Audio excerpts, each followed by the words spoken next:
What's happening, bro? Hey, bro. What's happening? Hey, bro. What's happening, bro?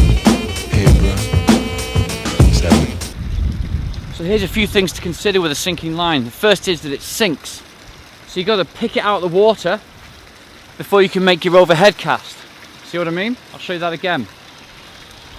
There's a couple of ways we can pick that line out of the water before we make the overhead cast. You dig it up, make a roll cast into the air. It's called a roll cast pickup. And then you make your cast. Another way you can do it, you can just retrieve the line to the rod tip. Retrieve the line until you see the leader on the surface, pull it out, there's the leader, then make your back cast. My preferred method is the roll cast pickup. Roll cast pickup. Tip starts at the water. Not up here, not up here. If the tip starts here, you've wasted all that stroke length. You've halved the distance of your cast. So your tip has to start on the water. On the water. You tip on the water. I sort of gave up teaching because I got fed up of saying tip on the water, tip on the water. They go, yeah, yeah, yeah. And the tip was somewhere up here. The tip must start on the water. Or else don't bother making the pickup. It's on the water. You smoothly pick up that D-loop, pop it into the air, and there you've got, you only have to make 1 or 2 false casts instead of 3 or 4.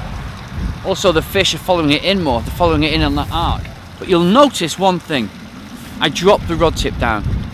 I do stop, like a floating line, to create a loop, but I stop a little bit later and then I drop the rod tip. That opens up the loop. Now you might say, yeah, but that creates an inefficient loop. Not with a sinking line. It's so thin and so dense, it'll just cut through that wind. I mean, I've got a fairly strong wind in cutting across my face here, and I have no problem cutting into that wind with an open loop. 2 or 3 false casts, nice and straight. Drop the rod tips. The next tip I'm going to give you is smooth everything out. This has got to be a controlled thing. Sinking lines don't like jerky movements. Roll cast pickup, nice and smooth into the air. There's your false casts. But you notice I'm dropping the rod tip on the forward cast and on the back cast. Dropping it really low to the water, just laying all that. Also with a sinking line, if you've got any tracking issues, this is the time it'll punish you. You'll get a whack on the back with a big lead head or something. You just don't need that. So make sure that your smooth back cast is away from you, your smooth front cast is away that way, and you drop the tip. Everything you're doing is designed to keep the line away from you, open and away from you.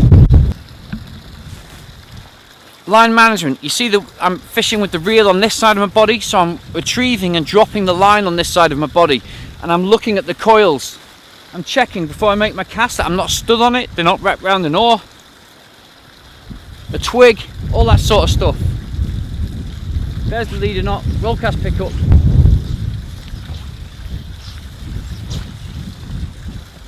Stop and drop, and it went all the way out, no problem at all. Retrieving in front of me, good line management.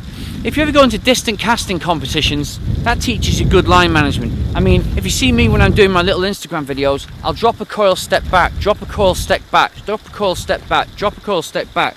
I mean, you can't do that when you're fishing. But what that does is it lays the coils one on top of each other like a holding pattern of a plane, like a spiral.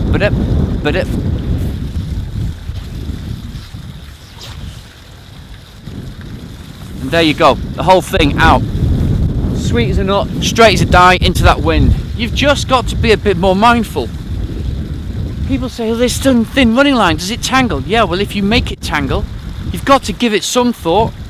You know, you can't be fishing in a boat with oars sticking around and those things that you stick the oar in. I'm not going to turn into this wind and belt it into the wind. I'm going to angle myself so that there's always some buffer that's going to carry the line that way, away from me. Roll cast pickup. 1, 2.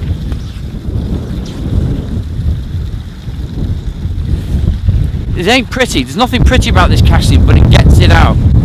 You've got it out to 3/4 of the way across the lake there. The running line is perfectly formed in front of me. It's just about management. People think that you can go onto the water, just put a sinking line on and not change anything. you know, and then wonder, shit, why isn't this working? Well, it's not working because you've not changed your whole system and your approach from a line that has microsphere glass air in it to a line that has nothing in it. It only has tungsten in it. In this case, it's got a lot of tungsten in it. The right rod's important. No messing around. This is nice. It's got feel, but it's got the power to throw around these lines. You've got to have confidence that your rod's going to stick the line where you want it. If this rod was too soft, it wouldn't pick this heavy sinking line out of the water. You can't be namsy-pamsying around. You need a roll cast pickup, a couple of false casts,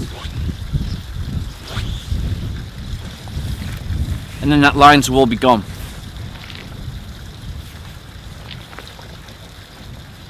A workhorse. What's happening, bro? Hey, bro.